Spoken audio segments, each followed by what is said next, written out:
All right, as you're walking in, ladies and gentlemen, there's a place for you at the very top to write down this particular part of the objective. We're going to break this large grip into two parts. This is the first part.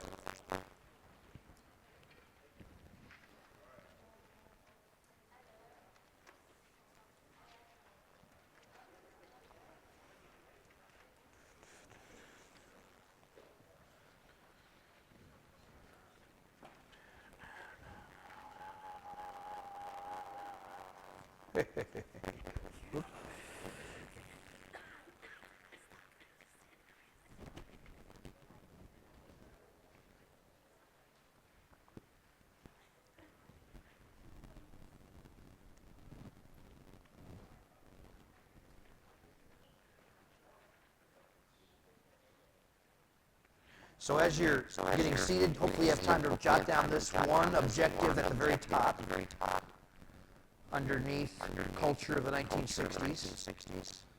For the first 5 to 10 minutes or so, this is going to be the target of my lecture, which is to explain to you these characteristics of the counterculture that emerges in the 1960s.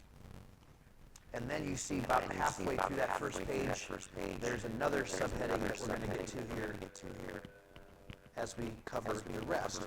Now, ladies and gentlemen, we've been looking at the 1960s for some time. We've been looking at civil rights. Then last week, took you through Vietnam. We're not really changing time periods here. We're just looking at so many things that are going on in so many different areas about life in the 1960s. Actually, going to move into the early 1970s here with this lecture. But I hope you understand that chronologically, we are really in the same time period, just looking at a different facet or a different aspect of American life. Today, as you can see, as Vietnam is going on in Asia, the United States is active in it. We also have this rise of the counterculture movement. And in the first 5 or 10 minutes, I'll take you through the characteristics of this movement, how it's emerging, what way it's emerging, and what's exactly happening in this counterculture movement. Now, some of you have heard about this, but maybe you actually haven't used the term culture. But I guarantee images, other words, very much when you see something like this, because this is the depiction of the counterculture in the 1960s. You and I might better know it as it's the age of the hippies in the way they dressed. And you can see a different style of dress. That was partially characteristic of a hippie or one who lived in the hippie lifestyle. If I were to give you a definition or explanation of a hippie or a counterculture, it's basically a segment of the population, generally being in the young category, that were then rejecting the traditional values of mainstream society. Whether that be the mainstreams of consumerism culture or the materialism aspect of our economy, to where they wanted to adopt a more communal lifestyle of sharing what people had and not being all taken in by what you own and what you possess. And so some hippies did live in these communal types of areas and adopting a more communal approach to living life. But it was also a rejection of the sexual norms of society, to where now you have this emerging of not only the sexual revolution, but what was accepted for relationships and sexual partners in the 1960s and 70s. It's that free love aspect of the hippie movement. And then you also see the movement taking part in some cases, an acceptance of drug culture. Marijuana, hallucinogenic drugs like LSD becoming now something in which participants in the counterculture took part in. And so these are all emerging characteristics of a segment of the population that's definitely rejecting the modern, traditional norms of the rest of society and the dominant American society. And I show you on the very bottom right an intersection. I want you to understand this. Haight-Ashbury are just two streets. They happen to be in San Francisco. And San Francisco Haight-Ashbury district became kind of like the hub of the hippie movement. I'm not saying it's the only place you could find people who would be participating in the hippie lifestyle, but it was looked at as kind of being the epicenter of the counterculture movement. And you'd go there, still to this day you'd go there, but I think now it's more touristy, okay, kind of a tourist area. But you could probably still see old hippies living there, all right? Still living that hippie lifestyle, counterculture lifestyle. And so Haight-Ashbury is looked at as being like the physical location to where the hub of that type of values and the counterculture emerged. But in the bottom left, you see a picture, and for those of you who are into that time period of rock and roll, Woodstock would have been like the symbolic event of the hippie movement.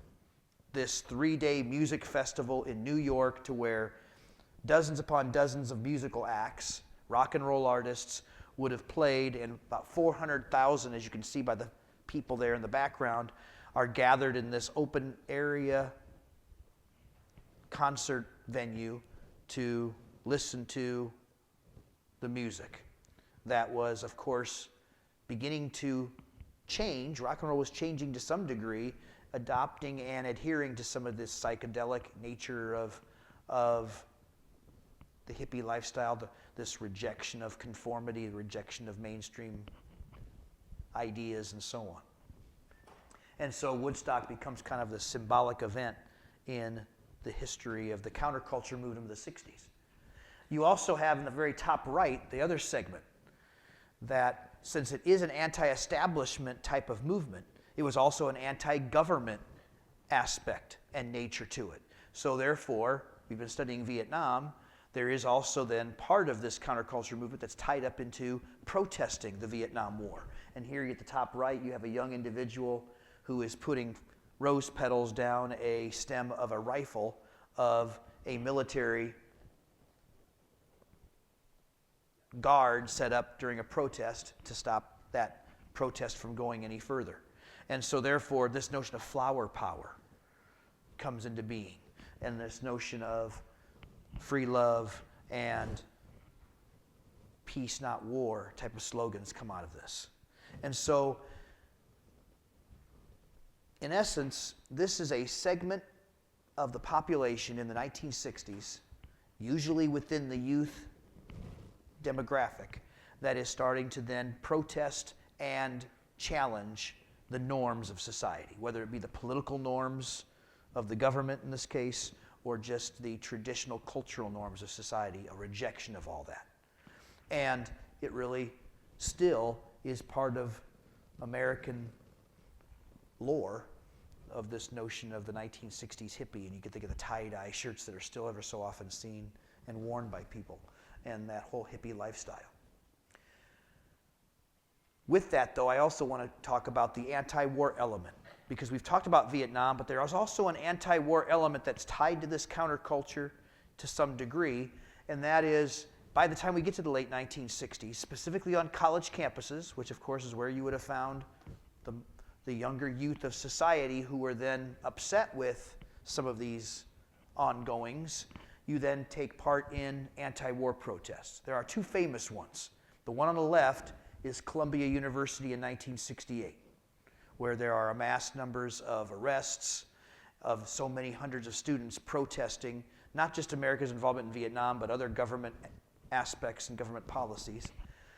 But it's one of the earliest large anti-war protests on a college campus. But then maybe the more famous one is what happens 2 years ago, or I'm sorry, 2 years later, and that's in 1970 at a place in Ohio called Kent State. And in Kent State, Ohio, another college campus anti-war protest, but this one unfortunately turns deadly, to where the National Guard is called out. You can see them pictured here in the forefront of the picture, and they're called to squash and to break up an anti-war protest on the campus of Kent State. But then there are shots that are going to be fired and 4 students are killed. So this other image here sometimes is famously synonymous with that event, where unfortunately here on the cement is one of the 4 students who had been shot and killed. And it becomes part of this growing anti-war movement that is depicting the late 60s and early 70s that goes with Mr. Putnam's story last week when he took you through Americans' involvement in Vietnam. And I think it ties pretty well with the counterculture. Not that all hippies were members of the anti-war movement and everybody who's anti-war happened to be a hippie. That's not what I'm trying to say. But these two movements are occurring, and in some cases there's a connectedness to them that I want you to understand as part of what's happening in late 60s, early 70s American society. Because in some cases it really shaped the country at that time period. So what we're going to do now is move on, now that we've talked about this aspect. And as you can see, there's another subheading there that also has a place for you to jot down a few more objectives. So in the next 20 so minutes, I'm going to talk to you about these two presidents a little bit more. Lyndon Johnson, who I know you heard about last week from the Vietnam point of view from Mr. Putnam's lecture, and then Richard Nixon. These are the two presidents who are going to be in office in the mid to late 60s and early 70s. And as you can see by my subtitle, we're going to talk about their achievements, but then I'll talk about their great failures as well. And here's the parts of the lecture I want you to be focusing specifically on. Defining Johnson's Great Society. What is it? What is that? I'm going to be talking about that here in a few minutes. I want to make sure you understand what it was. Second bullet, I'm going to be summarizing President Nixon's foreign policy and his domestic policy legacies. I want you to hopefully be able to summarize those at the end of this lecture. And then finally, the third bullet is to explain the political scandal that basically ends Nixon's presidency. And I'm guessing some of you have heard of the word, but how much of the scandal you understand, we might dive into some more depth here. So those are the three areas that in the next 20 some minutes I'm going to try to convey to you to help you understand these two presidents and their terms in office as we get into the mid to late 60s and early 70s. And these are all coinciding with this rise of a counterculture movement that is emerging at the same time in society.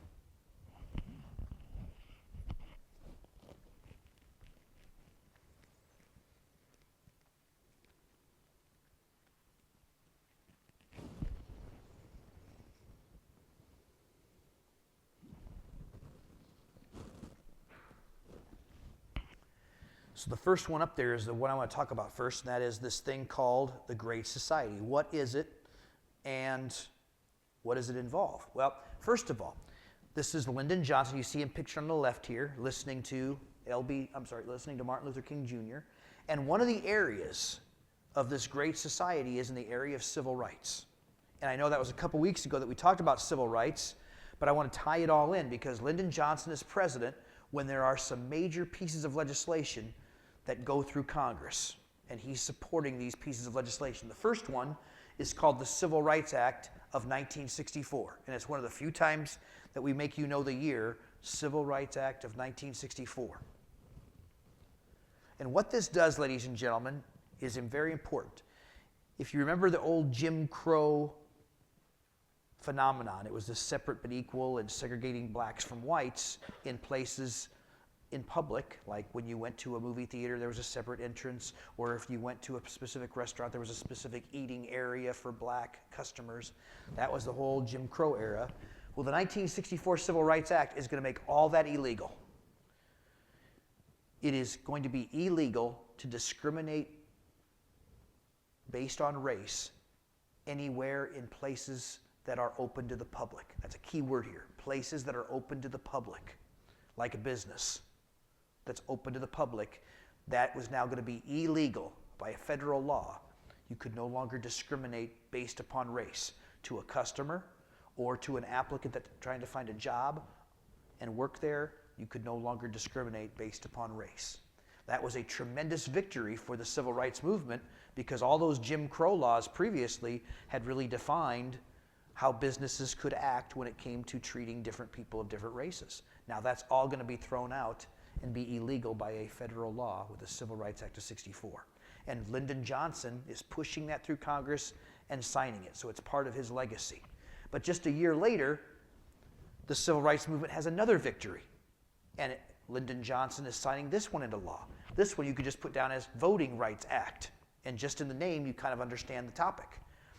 Blacks were still not able to vote largely in the South, and so just a year after the Civil Rights Act of '64 occurs, the Civil Rights Movement is going to be targeting all those states in the South that were keeping blacks from voting, keeping them from registering, keeping them from actual voting through things like the poll taxes and things like the literacy tests and other forms of intimidation. By the signing of this law in 1965, all that's gone. Now this is a federal law that says, states, you can't do that anymore. You can't set up obstacles that are meant to basically keep a certain race from voting, in this case, black voters. So these are, again, two major victories that Lyndon Johnson is signing into law and pushing through Congress. But there's one more you need to be aware of. Just 3 years later, 1968, the last piece of legislation to come out of this would deal with the selling of a house or the renting of apartments. It's called the Open Housing Act. And it said basically that when you sell a house, if you're a real estate agent or an owner, or if you're renting an apartment, you cannot discriminate based upon a person's race. That's different than the Public Accommodations 1964 law, because this dealt with housing, so therefore it needed a separate law.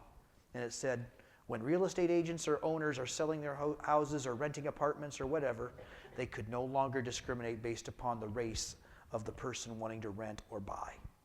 Again, three major victories for the Civil Rights Movement. And Lyndon Johnson is part of the leadership that's pushing those pieces of legislation through and supporting them. So that's one aspect of the Great Society, is his civil rights focus. But it's not the only thing. There's another aspect, and it's this here. It's the war on poverty.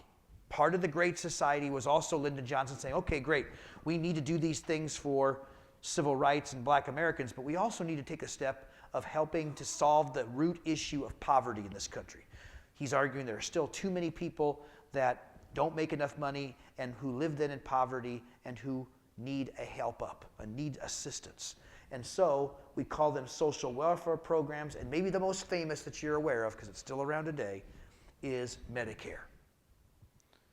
In fact, maybe some of your elder family members in your families or neighbors depend on this as a way to get their health care. But it also goes to people who live in poverty. If they cannot afford going to a doctor or go to the hospital because of medical care, they get Medicare coverage. And that is a way to assure that people who don't have the official economic means or who are elderly are going to receive medical care through the federal government funding. And that's all happening under Lyndon Johnson, who is known for this war on poverty / this attempt to create a quote-unquote great society, one of civil rights and one of trying to fight economic opportunity.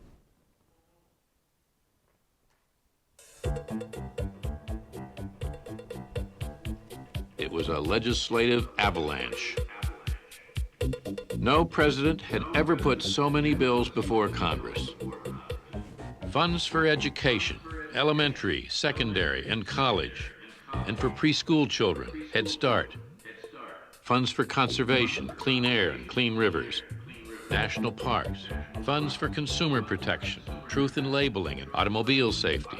There was urban renewal and housing, public television, the creation of the National Endowment for the Humanities and the Arts. The list goes on and on. I have had but one objective: to be the president of all the people, not just the rich, not just the well-fed, not just the fortunate, but president of all of America. You could see the great progress which was being made for poor people. The transformation of young men and women who were in the Upward Bound program. You could see them going to universities when they never had anybody in their family ever went to a college in their whole life. You could see that. You could see what was happening to the mothers, not just to the children, but to the mothers of the children in the Head Start program. You could see mothers who were illiterate and never been to school suddenly starting to learn themselves because they were learning simultaneously with their child who was in Head Start. I want economic opportunity to be spread across this land, north, south, east, and west, to all people, whatever their race, whatever they work, wherever they live. Certainly this So this war on poverty is going to be a flurry of all these pieces of legislation, as you heard in that little documentary segment. He's signing all these pieces of legislation into law. Congress is being encouraged to pass them. And you are aware of some of these. Here's a famous Medicare card, ID card. Here you have food stamps, okay? The program has changed, but you still have the government giving to families who live in poverty basically economic means to then go buy groceries. And they get so much money per month for their families to then buy the necessities. And so once were called food stamps, now there's these cards that they get, and you almost use them like credit cards, like little debit cards. And you can then go to the grocery store and then buy so many dollars worth of groceries every month due to receiving this government welfare assistance. But you also have things like Head Start. It was talked about in the video, where young people of families of poverty can then get assistance so that when they do start school, they're not behind academically. First of all, they're fed in the morning, so they're not going to school hungry. And then they, of course, have programs to where they maybe start to learn the alphabet and certain math and other skills so that when they start school, they're going to be just in line with all the other students who are already you might say grade ready, if you want to use that term. Okay? So we still have these programs still to this day. They're left over from this Great Society War on Poverty effort. You have also PBS was mentioned in the video. You know, before this, there was just the private networks, ABC, CBS, NBC. Got to remember this is all before cable. And then, of course, under the LBJ administration, they said, we should have government-funded programs, publicly funded programs, where there aren't going to be privately funded commercials that are going to fund these stations and so on. This will all be government-funded, and that's PBS. So modern-day Sesame Street came from being publicly supported by tax dollars, and all the other kind of programs that are still on PBS, now supported by tax dollars rather than private funding. Mentioned in the video, National Endowment for the Arts, National Endowment for the Humanities. All these programs that come out of the Great Society. But the one I want to also focus on is these last two images here, the immigration policies of the United States change. They hadn't changed since the 1920s. So the 1920s, way back, that we had studied earlier in the semester, that dealt with putting quotas in place and prioritizing Western Europeans and trying to keep out Eastern Europeans. That's going to be now reformed to include much more ability for people from Central and Mexico and Central America to come to the United States, Asians to come to the United States. Now there'll be a provision in there to connect families. So if somebody has a family member, they can bring that person into the country because they're a member of an extended family. So these are all the types of immigration reforms that come out in the 1960s, and I would argue they're still rooted today. Today's immigration laws are rooted back into the 1960 immigration laws that were passed during Lyndon Johnson, largely. But this is also occurring at the same time Vietnam is occurring, going back to Mr. Putnam's large group. And the Vietnam War is costing a lot more money for every year we're sending men there and fighting this war. And that money we're spending on Vietnam cannot then be used on the domestic programs that LBJ has as part of his Great Society. And that's becoming increasingly frustrating, that the war is costing more money and his programs are not getting maybe the money they needed in order to really thrive.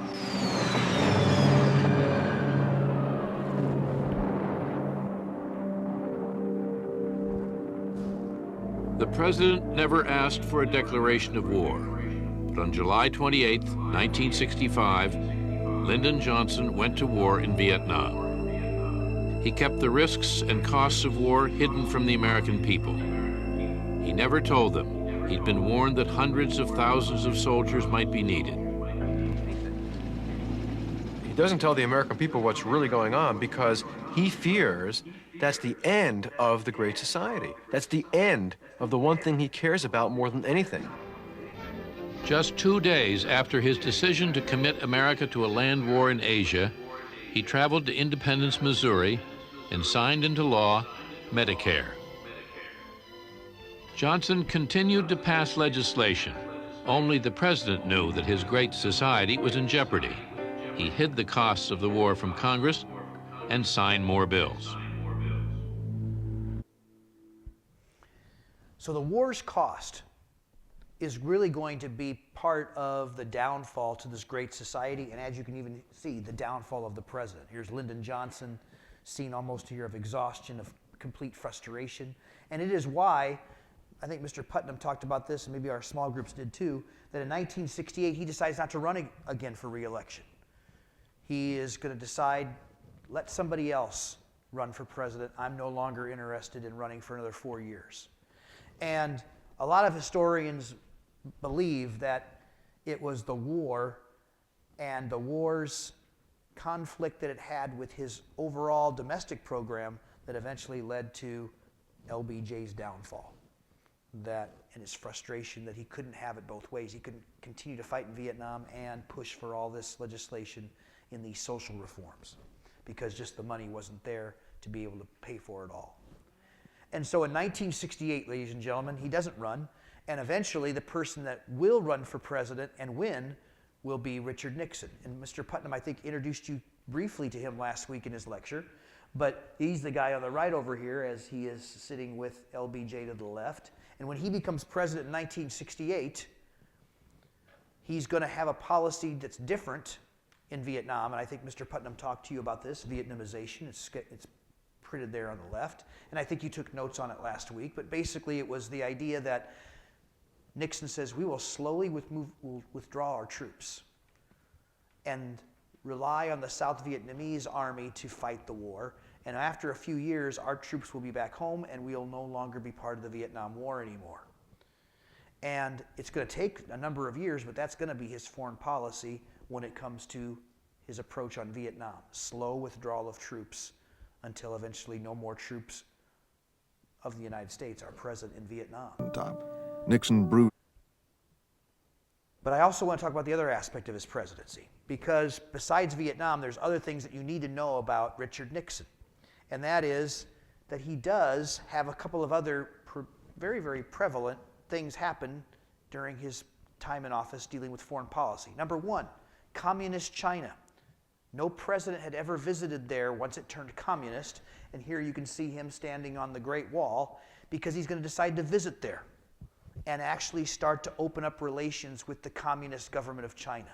Now you got to remember, the communist government of China is not recognized by the United States at this time. Ever since it had become communist, we didn't recognize the legitimacy of that government. But Richard Nixon said, you know, it's time to actually recognize that government's existence. We better start to actually try to establish some relationship with them rather than just ignore them. And so he opens up and starts to quote unquote normalize relationships with them with his visit to China, in hopes that eventually we could start trading with them and they would trade and buy things from us, and that the tension between their country and our country would reduce and be reduced. And there was also something about they weren't getting along with Russia. The Chinese weren't, and so we're going to use that to our advantage as well. But it's a very important aspect because still to this day, China is a very, very important world power that we have relationships with, even though they frustrate us and sometimes we consider them our enemy. The whole Richard Nixon normalizing relationships with them are very paramount to where we currently stand with them today. But the other area is also a relaxed set of relations that we have with the Soviet Union during this period. There's a French word for those of you who take French, détente, on the left there, but it basically means relaxed tensions, to where Richard Nixon in his foreign policy is going to try to work with the Soviet Union on reducing the amount of fear of nuclear war between the two of them. That there had been this Cold War that had been going on now since 1945, a fear of nuclear war and threat, and Richard Nixon says it's time, it's kind of tone that down. We have to have a relationship with them that's not so tied up on confrontation. And so one of the things that comes from these relaxed tensions are the SALT talks. Now, SALT is an acronym that stands for Strategic Arms Limitations Treaty. Basically, it just means reducing the number of nuclear weapons that each country has. So the way to relax the tension is, hey, let's agree to reduce the number of nuclear weapons that are in our arsenal, the number of nuclear missiles that we have pointed at each other. Let's agree to reduce these by a certain percent. And Richard Nixon starts the process of trying to get arms limitations to these two superpowers' arsenals of nuclear weapons. And so détente becomes a very important aspect to his foreign policy, as does his visit to China. But domestically, ladies and gentlemen, he's also the president that is going to do a lot for the environment. And so some of these things you see up here, OSHA, Endangered Species Act, Environmental Protection Agency, the EPA, these are all things that come out of Richard Nixon's time as president. He's going to push for these to be created. And on the very bottom here, you see federal regulation, because each one of these programs and agencies are going to have a large government role to play in making sure that businesses and industries follow certain rules in an effort to try and protect the environment. So that means a stronger government role to be played. One other one I want you to understand is the Clean Air Act that comes out of Richard Nixon's presidency. And again, it's meant to deal with the smog that you can kind of see coming out of those smokestacks, the pollution that was being created by these massive industrial giant factories in the United States, trying to make sure that what was coming out of the air was not going to be polluting the air or polluting the water. And so we don't sometimes think of Richard Nixon from a standpoint of what he did as an environmentalist president, but you have to argue that yes, there were some important things that he established as president dealing with this rising environmentalist movement that I would argue we still are living with today. A lot of push for being sensitive to the United States' efforts at promoting a good environment that is not going to be harmful for animals and habitats and humans. But you probably know him more for this. This is probably what most students and adults know him for, and that is this Watergate scandal that will bring down his presidency. Now, just to give you a little bit of background, it's a burglary that happens in 1972 when he's trying to run for re-election. So he wins in 68, he's going to try to run for re-election in 72. And the reason it's called Watergate is I have a picture here. There happens to be a hotel/office complex in Washington, D.C., our nation's capital. And the Democratic National Committee, which is the Democratic Party, they had their offices stationed there. And in 1972, those offices are burglarized. And eventually that burglary is going to eventually lead to the scandal that brings Nixon and his presidency down. It also gives rise to what we now call today investigative journalism. Today, a lot of our journalism is investigative journalism, to where journalists in the news media and in paper media go and search and get sources to try to find the underside of the story or to get to the root of the story that's not being publicly talked about.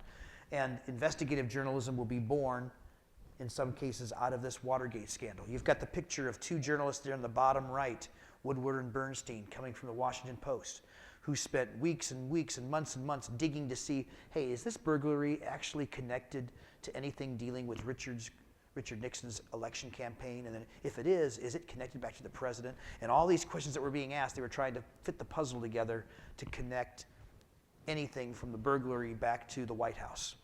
And you could argue that this is one important long-term effect from Watergate, which is the rise of investigative journalism and the rise of people's distrust in government, that American people's perceptions towards government and the trust in government will also be affected by this. I want to say this to the television audience. People have got to know whether or not their president is a crook.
All right.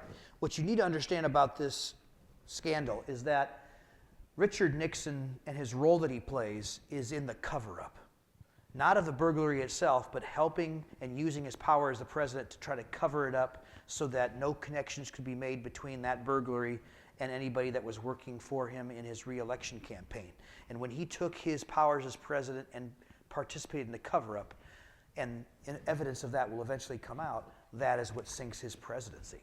And his argument of executive privilege and that he doesn't have to give over certain evidence to anybody who is investigating this comes out to be not supported by the Supreme Court, and he eventually will become the first and only president in our American history to then resign. Rather than go through impeachment process and possibly be kicked out after an impeachment trial being found guilty, he decides, I'm just going to resign. I'm not going to go through that, and he is the first and so far only president to ever have been subject to a resignation. And so there you have it. There's his downfall. Ladies and gentlemen, before you leave, make sure you take a picture of your front and back and put it into Google Classroom under your teacher's Google Classroom folder that they might have already created for you. And then we'll see you in small group, where I think if you're not already going to be getting one, you're going to be getting a study guide here for the upcoming next test. Test number 3 is coming up. But I think you've got like another minute before the bell rings. And so when it does, you guys and gals are dismissed.